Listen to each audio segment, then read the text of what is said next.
Haben wir mal was Witziges. So they went to a Passover feast, you know, that's when everybody is in Jerusalem. Sie sind also zu einem Passafest gegangen, als sich alle in Jerusalem versammelt hatten. And the whole temple system is running on high steam. Das ganze Tempelsystem, das läuft auf Hochtouren. And they went and they dug up a few people from the ground in their territory, dead people, bones. Die sind da hingegangen und haben ein paar Leichname mitgenommen, haben Knochen ausgegraben aus dem Boden. They hid the bones under their cloak.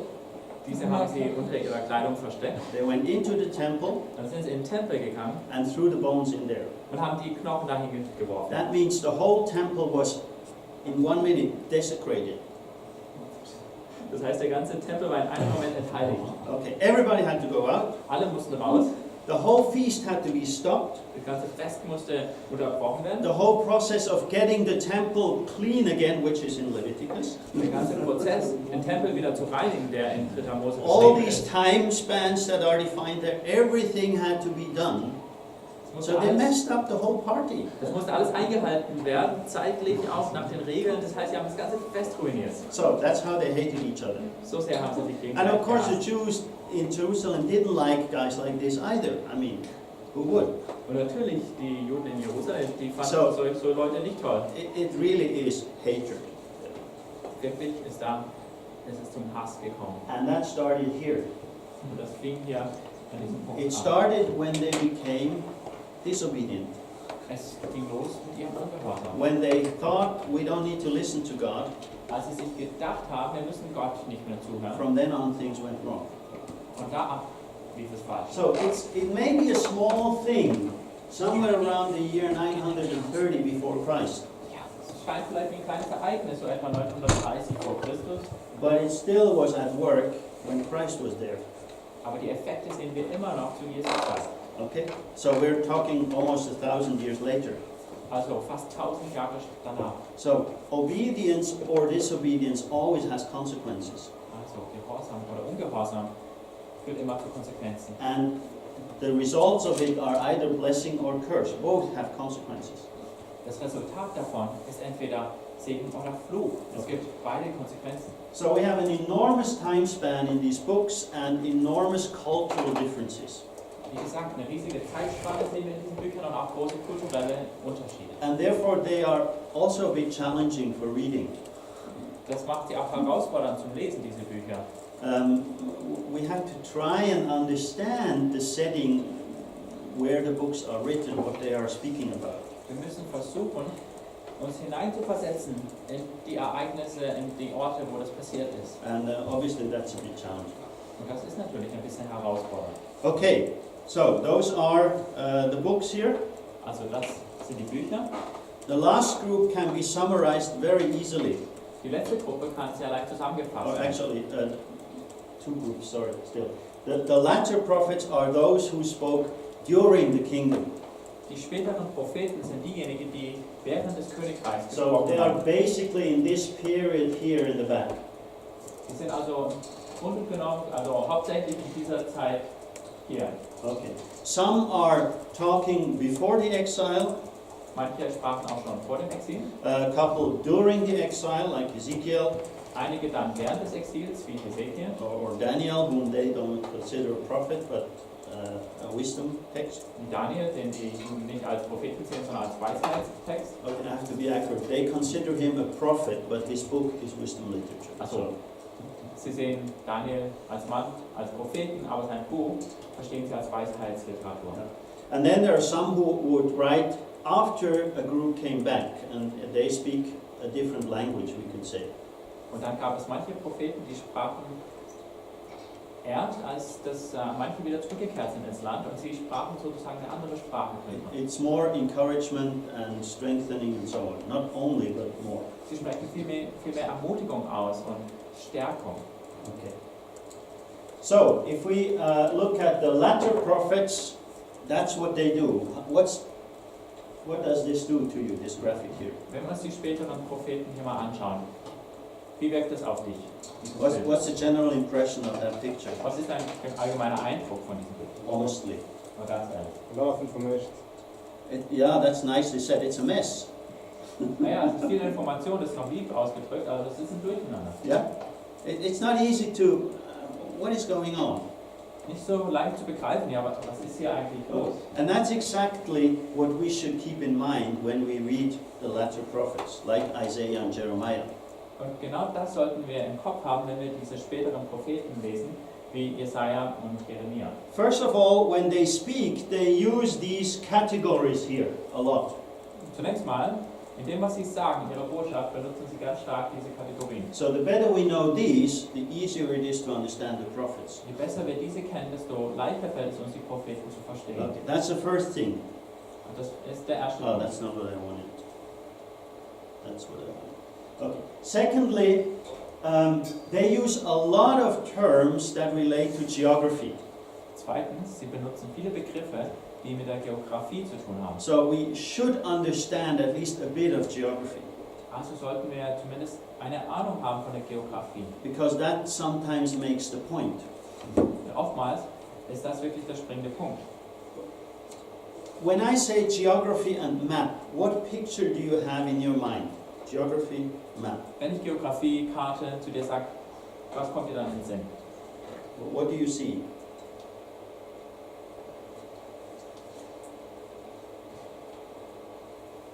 Nothing.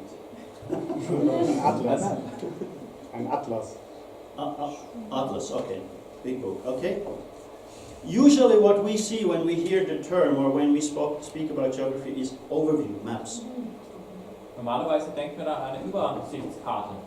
Okay. Now, of course, I know we are modern, so all we see is our GPS system in the car, and that's maps. Heutzutage kennen wir Karten vielleicht eher aus unserem Navi im Auto, das ist dann so ein kleiner Ausschnitt. And we don't have a clue where it's going. It's just telling us where to go. Wir müssen gar nicht genau wissen, wie es dort But- aussieht, wo wir hinfahren. Es leitet uns direkt dorthin. In general, when we think of geography, we think big picture. Aber allgemein gesehen denken wir an das große Bild, wenn wir Geografie hören. They did not have maps. Sie damals hatten noch keine When Karten. they thought of geography, they thought small picture. Sie dachten an das kleine Bild. Oh, he's coming down from these two hills up there, and so on. That's their range. Er kommt ja von diesen zwei Hügeln herab. Das war so ihre Reichweite. So in the prophets, they speak of the enemy of the north. In den Propheten geht es oft um den Feind aus dem Norden. I'm sure you read this phrase or heard it somewhere. Das habt ihr bestimmt schon mal gelesen in der Now, Bibel. when we hear that, we think big picture, north, that's somewhere up there. Wenn wir diesen Begriff hören aus dem Norden, dann denken wir, großes Bild, okay, irgendwo ganz da oben. They thought, oh no, north is, down the road here, and that's north. Und sie dachten eher so, naja, Nord, weißt du, da die Straße lang und ja, da ist Norden. And wherever they go afterwards is not important because they don't know it. Wo immer sie danach hingehen, das war nicht so wichtig. Das Okay? wussten sie So ja nicht, wie es aussieht. they use terms on a small scale. Sie haben also diese Begriffe eher im Kleinen verwendet. So if an enemy would be coming from the north, he could actually come from the east, but had to make a turn. Doesn't matter. Wenn ein Feind aus dem Norden kommt, kann es auch heißen, der Feind kam eigentlich, der lebte im Osten, musste aber so einen Bogen laufen. So we need to understand geography and their thinking. Wir müssen uns also klar machen, wie sie Geografie gesehen haben. Do you have a geographic term that summarizes the length or breadth of your own country? Habt ihr einen geografischen Begriff, der die Breite oder die Länge eures Landes beschreibt? We have that in Switzerland. We say from Basel to Chiasso, so we know we mean the whole of Switzerland. In der Schweiz würde man sagen von Basel bis Chiasso, das bedeutet das ganze Land So von Norden bis Süden. border city in the north and in the south. Also von einer Grenzstadt Okay. im Norden zu der Grenzstadt im Do you know Süden. that in your country? Gibt es sowas in On den the Alpen? Alpen, Huh? every country has that. Yeah. In India. Some, maybe they have it and we don't know it. That's also possible. But in the prophets, they often speak from Dan to Beersheba. In den Propheten lesen wir oft diesen Ausdruck von Dan bis Beersheba. Dan is the most northern city, Beersheba the most southern. Dan war die nördlichste Stadt, Beersheba die südlichste. So when God is correcting them for being disobedient from Dan to Beersheba, he means the whole country, everyone. Wenn Gott sie also dafür zurechtweist, dass sie ungehorsam sind, von Dan bis Beersheba, dann meint er, alle sind ungehorsam, das ganze Land. So geography helps us to interpret scripture properly. Und Not all the time, sometimes. so hilft die Geografie uns oft, die Bibel richtig auszulegen, richtig zu verstehen. So in the prophets, geography is essential. In den Propheten ist die Geografie total wichtig. Now, language is essential in the prophets. Auch die Sprache ist grundlegend wichtig in den Propheten. More than half of the prophets is poetic language. Mehr als die Hälfte dessen, was wir in den Propheten lesen, ist poetische Sprache. Now, poetry is using language to paint pictures. Right? That's how I try to simplify it. In der Poesie wird Sprache benutzt, um damit Bilder zu malen. So würde ich das vereinfacht So darstellen. we need to understand poetry a little bit, otherwise we won't understand the prophets. Also müssen wir Poesie ein bisschen verstehen, sonst werden wir die Propheten nicht So we verstehen. will look at some aspects of poetry this week still. Und wir schauen uns diese Woche ein paar Aspekte der Poesie an. History is important. Die Geschichte ist wichtig. So who reigned? What people groups are around Israel and so on? Wer hat wo regiert? Welche in einer anderen Nation lebten um Israel herum und so You weiter? know, there is a king in Second Kings mentioned. His name is Omri. Ein König wird in 2. Könige erwähnt, sein Name war Omri. He hardly gets a place in the book. I mean, it's very short and very simple.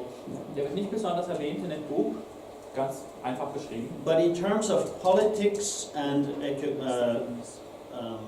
economics, he was probably one of the most important kings for Israel. Politisch und wirtschaftlich aber war er wahrscheinlich einer der mächtigsten, der wichtigsten Könige von Israel. But religiously, he was rather insignificant.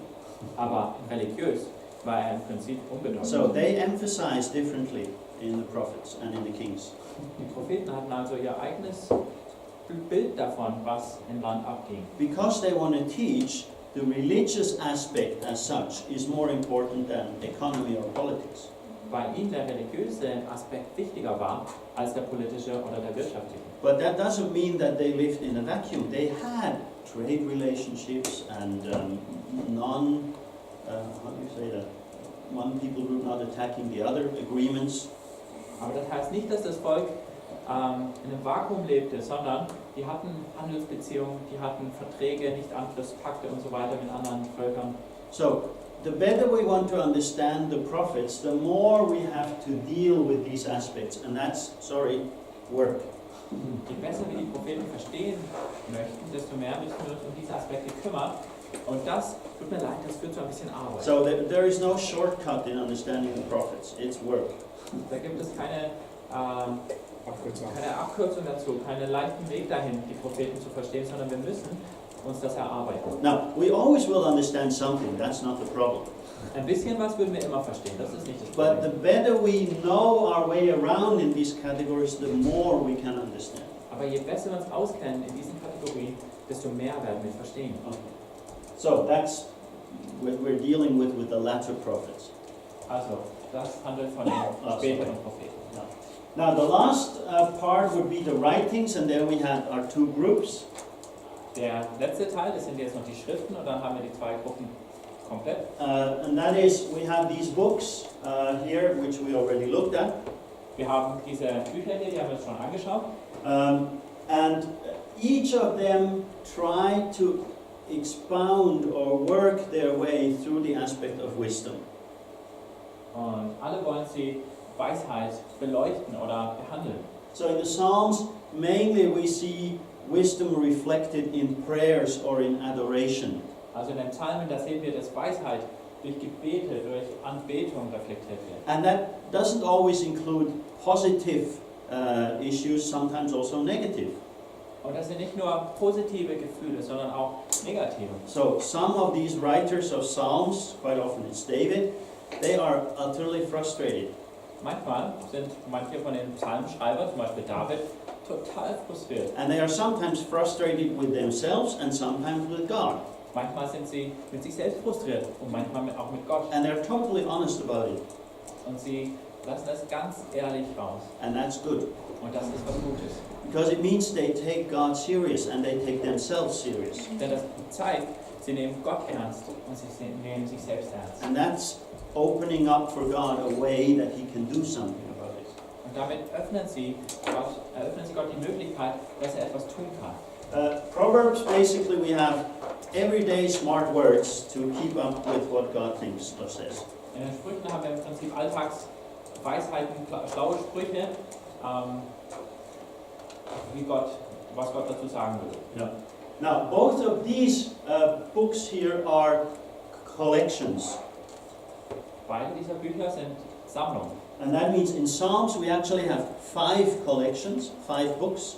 In den Psalmen haben wir eigentlich 5 Sammlungen, also 5 Bücher. So altogether 149 Psalms. Insgesamt 149 Psalmen. Because somebody overlooked that Psalm 14 is actually Psalm 53. It's twice.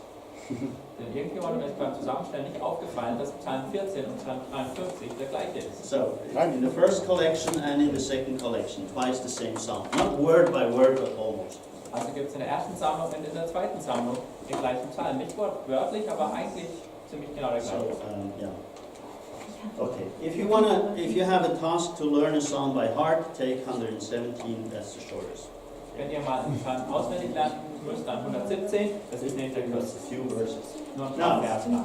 Job tries to address wisdom, Hiob versucht auch über Weisheit zu schreiben. and it's in the form of dialogue or dispute.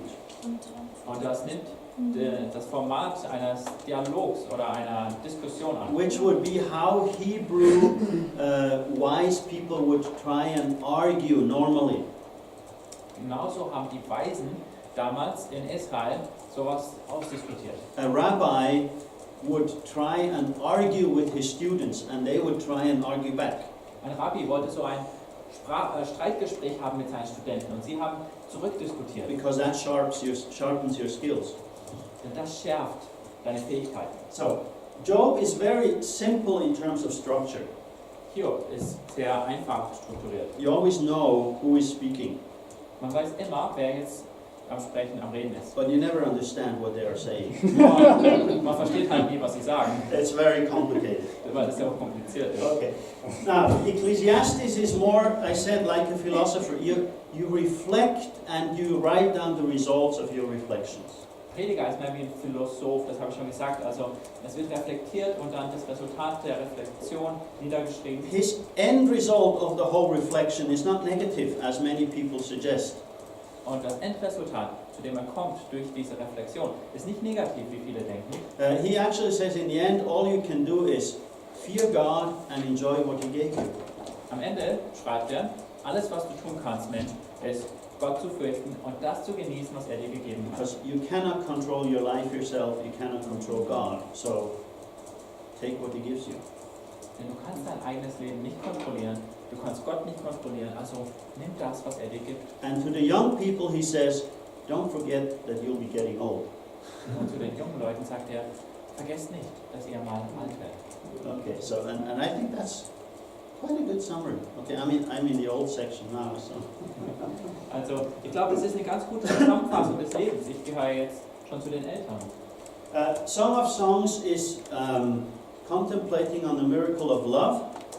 Das Hohelied der Liebe, das denkt nach über das Wunder der Liebe. And it's still a debate whether it's addressing physical love between man and woman or spiritual love between God and His people. Es wird heute noch viel diskutiert, ob es da um körperliche Liebe zwischen Mann und Frau geht oder um die geistliche Liebe zwischen Gott und Or Menschen. with other words, is it more literal or more poetic? That's the question. Anders ausgedrückt, ist es mehr wörtlich oder mehr poetisch? Yeah. So, what is your position on that book? Was ist denn deine Einstellung zu dem Buch? I think we can learn a lot of spiritual lessons from it. Ich denke, wir können viele geistliche Lektionen davon lernen, But I think it addresses more the love between man and woman aber ich glaube, es meint mehr die Liebe zwischen Mann und and Frau. how this love could be lived in a proper relationship to God. Und wie diese Liebe ausgelebt werden kann innerhalb einer richtigen Beziehung zu Gott. Okay. But it's probably, I think, one of the most difficult books in the Bible. Aber ich glaube ehrlich, es ist eines der schwierigsten Bücher der Bibel. But the topic of love as such between man and woman is not addressed much anywhere else in the Bible. So I think that's also one of the reasons why it's in there. Und das Thema Liebe zwischen Mann und Frau wird nicht viel behandelt sonst in der Bibel. Und ich glaube, Das ist ein Grund, warum dieses Buch in der Bibel enthalten ist. Okay. Or could it be because Solomon had many wives, concubines, so he would be an expert of love? Or War das jetzt so, weil Salomo so viele Frauen hatte und Konkubinen, dass er ein Liebesexperte war? It's even the question how Solomon is addressed in this book. Whether he wrote it or he is addressed is a question. Eine große Frage, die mir in diesem Buch begegnet ist, hat er das geschrieben oder wurde das an ihn geschrieben? Or whether it was a lover who is writing about the love of his to his bride. War es vielleicht ein Liebender, der über die Liebe zu seiner Braut geschrieben hat? And then the king who simply wants to take the bride, who would be Solomon.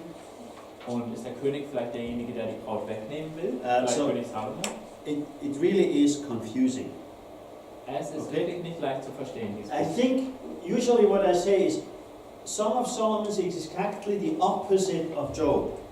Oftmals sage ich, das Hohelied der Lieder ist genau das Gegenteil von Hiob. You can quite easily understand what they are saying, Man kann recht einfach verstehen, wovon sie reden, but you never really know who speaks to whom, aber man weiß and that eigentlich makes nicht it genau, difficult. wer jetzt zu wem spricht und das macht es Now, schwierig. if I summarize something which may help here. Ich fasse Or das not. zusammen, das hilft vielleicht ein bisschen. In theological literature, they say it's a love song or a group of love songs. In theologischer Literatur heißt es, das ist ein Liebeslied oder eine Gruppe, eine So some Anzahl people say one song. davon.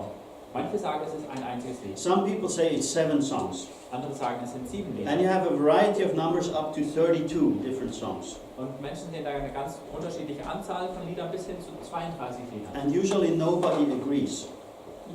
Und die stimmen alle nicht miteinander überein. Now, a Jewish rabbi in the Jewish commentary on Song of Solomon, he made a smart remark, I think. Ein jüdischer Rabbi hat einen jüdischen Kommentar über dieses Buch geschrieben und ich finde, da hat er was ganz Schlaues gesagt.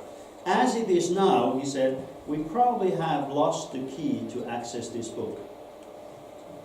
Uns ist wohl der Schlüssel verloren gegangen, um dieses Buch zu eröffnen. Now, that's a Jew who writes about his own literature, who is trained. Da schreibt ein Jude, der top ausgebildet So- ist über seine eigene Literatur. So I think we as Christians who usually don't have the same quality of training, Und deshalb denke ich, dass wir als Christen, die wir für gewöhnlich nicht dieselbe Ausbildung dafür haben, we may be humble enough to say, well, we have some ideas, but maybe they're wrong as well. wir müssten demütig genug sein, zu sagen, okay, wir haben ein paar Vorstellungen, um was es da geht, aber es kann auch gut sein, dass wir da falsch liegen. So if I speak Waimam language, I try to avoid teaching Song of Solomon. Does that help? Ich versuche es zu vermeiden, das Hohelied der Liebe zu unterrichten. I cannot always, so I have to deal with it, but it's not my favorite book. It's difficult. Das lässt sich nicht immer vermeiden, ich versuche es, aber es ist einfach ein schwieriges Buch. But it is enjoyable. Aber es ist genießbar. It speaks about relationships and it speaks about God as well. Es handelt von Beziehungen und es handelt auch von Ja. Gott. Okay. Does that help? it helps. Okay. Lamentations is a beautiful poem of someone who tried to handle the loss of Jerusalem and the temple. Klagelieder ist ein wunderschönes Gedicht von einer Person, die versucht hat, irgendwie mit dem Verlust von Jerusalem und dem Verlust des Tempels klarzukommen. In general, we think it is Jeremiah who wrote it, and I think that's a very good choice. Allgemein wird angenommen, dass Jeremia das geschrieben hat und ich denke, das ist auch eine gute Wahl. But we can debate about it if we want to. Aber auch darüber ließe sich viel But diskutieren. it's trying to show how to get back from the loss and devastation to a proper relationship with God again. Es versucht zu zeigen, wie man von dem Verlust und der Zerstörung und der Niedergeschlagenheit zurück zu einer guten Beziehung mit Gott findet. And that's done in a marvelous way. Und das wird auf eine ganz wunderbare Weise getan. Now, that's just, for me, that's the opposite of the Song of Solomon. I try to teach on it as much as I can because I think it's wonderful. Im Gegensatz zum Hohelied der Liebe versuche ich das so oft wie möglich zu unterrichten, weil ich es einfach toll finde. Okay. And of course, Ruth is more a narrative. Ruth natürlich ist eher eine Erzählung. It's 4 places where they are at. It's 4 short stories. It's very beautiful and simple.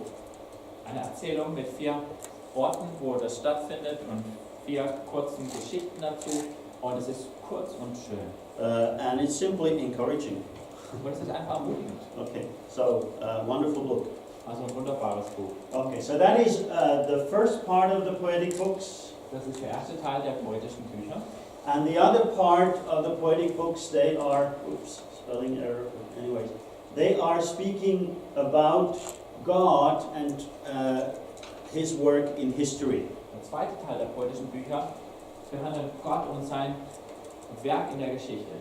In Esther, it's the salvation, the faithfulness of God in salvation. In Esther ist es Gottes Rettung und Gottes Treue in seiner Zeit. In Daniel, it's God's sovereignty over nations, kings, and kingdoms. In Daniel ist es Gottes Souveränität über Nationen und Königen. In Ezra and Nehemiah, which originally were one book, or are in Hebrew literature, Esra und Nehemia, die ursprünglich ein einzelnes Buch waren und das in der hebräischen Literatur weiterhin it's sind. about God's holiness, and Ezra has strange ways to enforce that. Da geht es um Gottes Heiligkeit und Esra hat ein paar lustige Methoden, wie er das dem Volk aufdrückt. In one place, he tears some people's hair out because they are acting wrongly. So Einmal reißt er den Leuten Haarbüschel aus, weil sie sich falsch benehmen. I'm not sure if I would want him as a teacher. Ich weiß jetzt nicht, ob ich ihn gerne als meinen Lehrer hätte. And in Nehemiah, it's obviously focusing on God's help and support in times of need as well. Bei Nehemia geht es natürlich um Gottes Hilfe, um seine Unterstützung in Notzeiten. Physically or spiritually, he helped him to rearrange the social and physical structure of Jerusalem.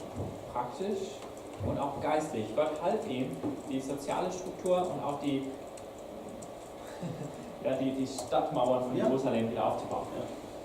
And the last one, Chronicles, also one book normally. Und das letzte, die Chroniken, das sind eigentlich auch ein Buch. They are trying to encourage people for rebuilding. So there is hope, there is reason to continue. Sie sollen das Volk ermutigen, neu aufzubauen. Es gibt Hoffnung, es gibt einen Grund, Neues aufzubauen. Okay, so I've run through the Old Testament with you. Jetzt sind wir durchs Alte Testament miteinander galoppiert. But I think it's good to hear occasionally the big picture. Ich denke, es ist gut, ab und zu mal den großen Überblick zu Because sehen. normally what we get is the stories individually. Oftmals kriegen wir nur die einzelnen Geschichten. I mean, when we read the Bible and start here, God created the universe, the earth, the animals, man and woman, the fall. Wenn wir die Bibel mal anschauen, dann sehen wir, Gott hat das Universum erschaffen, die Erde, die Tiere, Mann und Frau, dann kommt der Sündenfall, Then we have a flood and the Tower of Babel. dann kommt die Flut, dann kommt der Turmbau zu Babel, And then we have Abraham, dann kommen wir zu Abraham, and Isaac, Jacob, Joseph. Isaac, Jakob, Josef. So when we read the Bible, what we see is the stories. Wenn wir die Bibel lesen, sehen wir oft diese Geschichten. And they only make sense to us when we know the big picture behind them. Aber sie ergeben nur einen wahren Sinn, wenn wir das große Bild dahinter verstehen. So they tell us why the stories are there. Dieses Bild, das erklärt uns, warum die Geschichten da sind. So if we look at these stories, they somewhere here turn into the stories about Jesus, New Testament time. Wenn wir uns die Geschichte anschauen, dann kommen Geschichten über Jesus. So über basically, Neue Testament that's what we Zeit. have in the Bible. Das ist ein Prinzip, was wir in der Bibel haben. And the stories have a purpose. They show us how God, I change pages this right here, how God was walking with His people.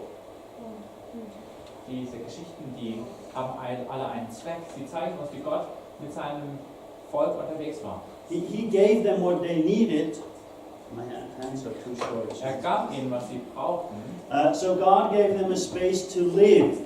Gott hat ihnen also einen Lebensraum gegeben.